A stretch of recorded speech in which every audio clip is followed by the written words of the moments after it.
నడి సముద్రంలో పడిపోయాను. 26 గంటలు ఈదుతూనే ఉన్నాను. జెల్లీ ఫిష్లు ఒళ్ళంతా కొరికాయి. సూర్యుడిని చూశాక ఆశ కలిగింది.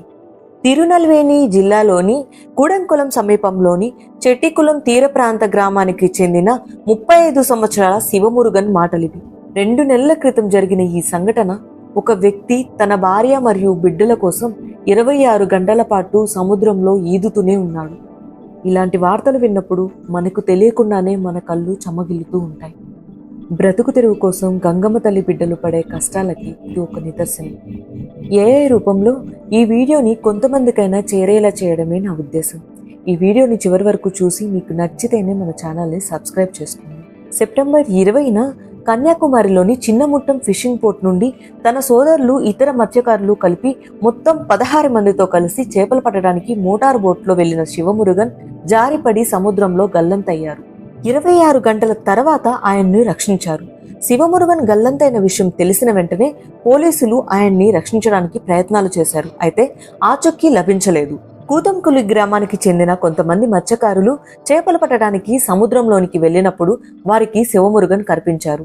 దీంతో వారు సెప్టెంబర్ 22 తెల్లవారుజామున ఆయన్ని రక్షించి ఒడ్డుకు తీసుకువచ్చారు. తర్వాత శివమురుగన్కు చికిత్స అందించారు. చికిత్స తర్వాత శివమురుగన్ మాట్లాడుతూ, 1 కిలోమీటర్ దూరంలో కొన్ని పడవలు నా కోసం వెతుకుతున్నాయి. సముద్రపు నీటితో నా గొంతు ఉబ్బిపోయింది. సహాయం కోసం కేకలు వేయలేకపోయాను. అమావాస్య రాత్రికి సమయం కావడంతో సముద్రంలో నన్ను వారు చూడలేకపోయారు. రాత్రంతా ఈదుతూనే ఉన్నాను. నిరంతరం అలలు ముఖాన్ని తాకడం వల్ల చర్మం ఊడిపోయింది. కళ్ళలోకి ఉప్పు నీరు చేరింది. అలాగే నోట్లోకి సముద్రపు నీరు చేరడంతో గొంతులో పుండ్లు పడ్డాయి. చుట్టూ చీకటి. సముద్రం మధ్యలో తేలుతున్నా. నా మనసులో ఏకైక ఆలోచన, ఏదో విధంగా ఒడ్డుకు చేరుకోవాలి. నేను ఇక్కడే ప్రాణాలు కోల్పోతే నా కుటుంబం ఏమైపోతుందో అని ఆందోళన చెందాను. నీటిలో మరింత సులభంగా తేలగలిగేలా బరువు తగ్గడానికి నా టీషర్ట్ని విప్పేశాను. ఆ తర్వాత శరీరం అంతా జెల్లీ ఫిష్లు కొరకడం ప్రారంభించాయి.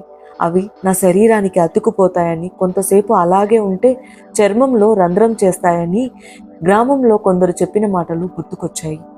నేను వాటిని ఒక్కొక్కటిగా తీసివేశాను. నా చేతులు కాళ్ళు ఊపుతూ తేలుతూనే ఉన్నాను. నా శరీరం అలసిపోవడం ప్రారంభించింది.